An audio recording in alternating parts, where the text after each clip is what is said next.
Hey, English 102 students, welcome to week 3. Um, let's take a few minutes real quick to talk about week 1, week 2, and talk about what's coming up in week 3.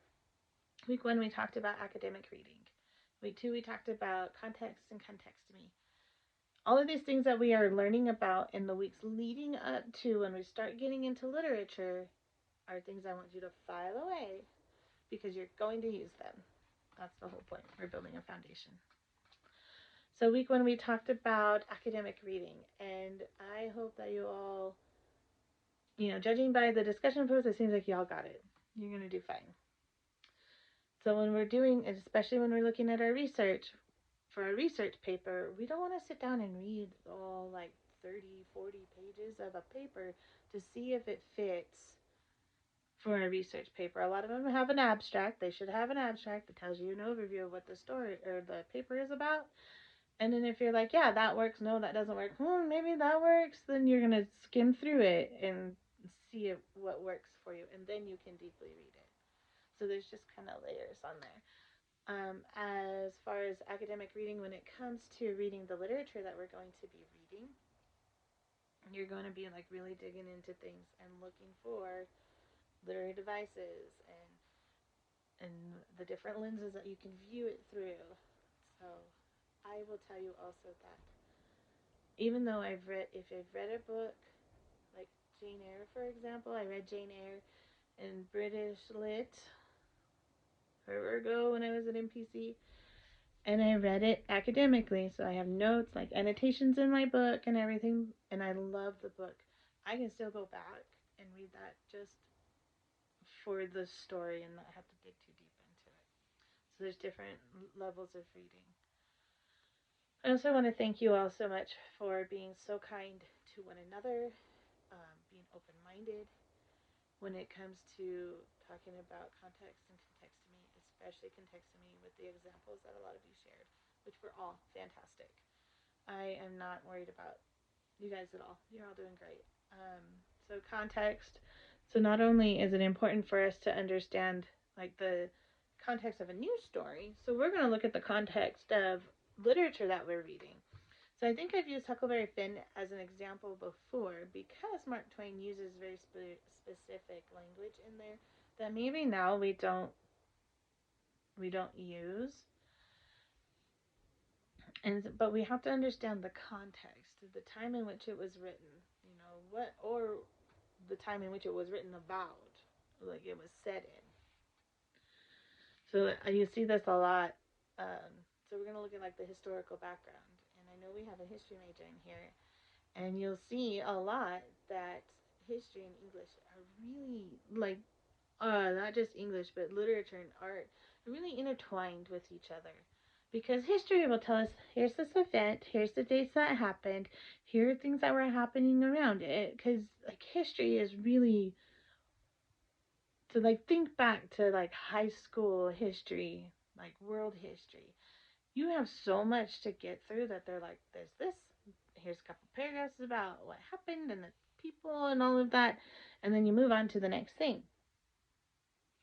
Well, maybe something about that catches your eye, and then you can go back and look at the art and literature and dig in more the like the papers that folks have written on that time, and add to it. I feel like there's a quote like history is written by the victors.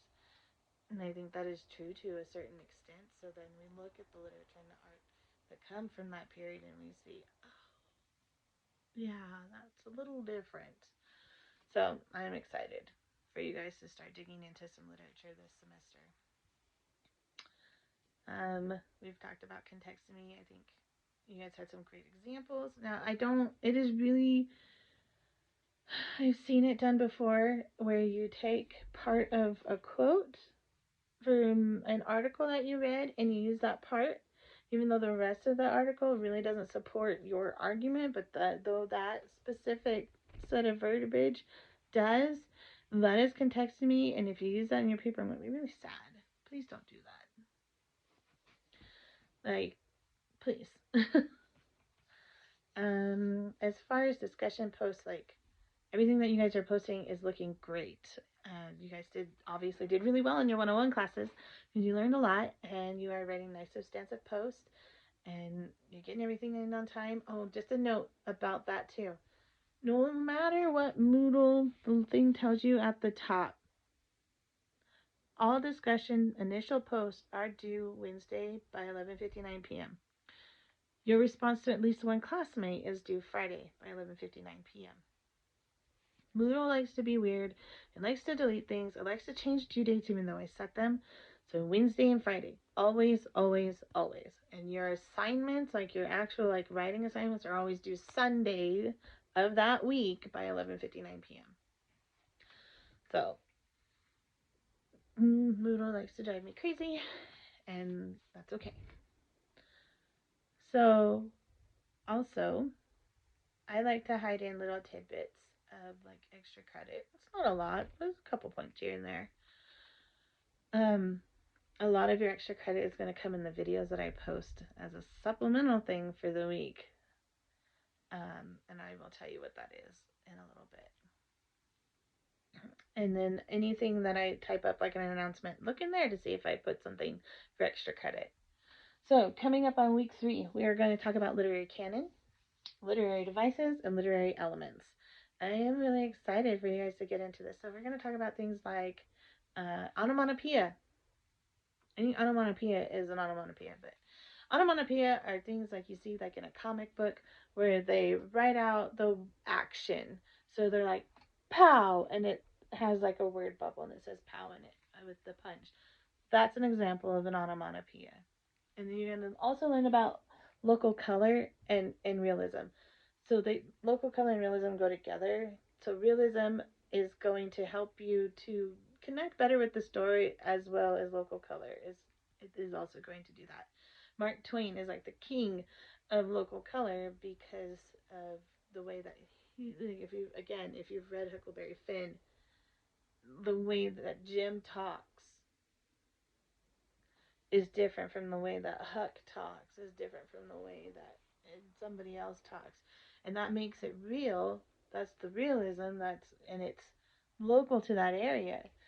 So there's a couple things that we're going to look at. So your extra credit for this week is you're going to email me and I will give you 5 points if you tell me what word I talked about as a literary device. So I'm sure a lot of you are probably thinking like, oh my gosh, why do we need to study this stuff? I've already talked about like historical context, understanding things a little bit better, so that we understand where the people were coming from. And it's just kind of funny. So my son is in 1st grade, and he is struggling with reading, and he also has a speech. He has an IEP for speech, so he goes to speech, and he tells me like he's having a hard time with reading. He actually reads quite well. And I think it's the way that he speaks that they're having a hard time understanding what he's saying. And he goes, Mom, maybe reading's just not for me. And I just kind of laughed and I said, son, no matter what you do in life, you have to be able to function at a basic level in society, and that means knowing how to read. So I hope that in this course that you all find something that you fall in love with, that you understand the historical context on things. You're going to see that I've provided some of that for you when we get to the poets. There's like a biographical background on the poet, and then we read some of their poetry. And I'll let you in on a secret if I haven't already. I am a terrible literature major because I'm not that big into poetry. I understand why it's necessary and useful. It's just not my favorite, and that's okay. I have still studied it. You're going to get to one of my favorite poets, which is Elizabeth Barrett Browning, and I hope you enjoy her poetry. But as we get more towards when we start reading the actual literature, remember the context. Remember to look back at the history. You're probably going to have to do a little bit of digging, especially if you're like, I have no clue what this person is talking about. If you guys have any questions, concerns, weird thoughts, whatever you want to share with me, shoot me an email. And you guys have a great week.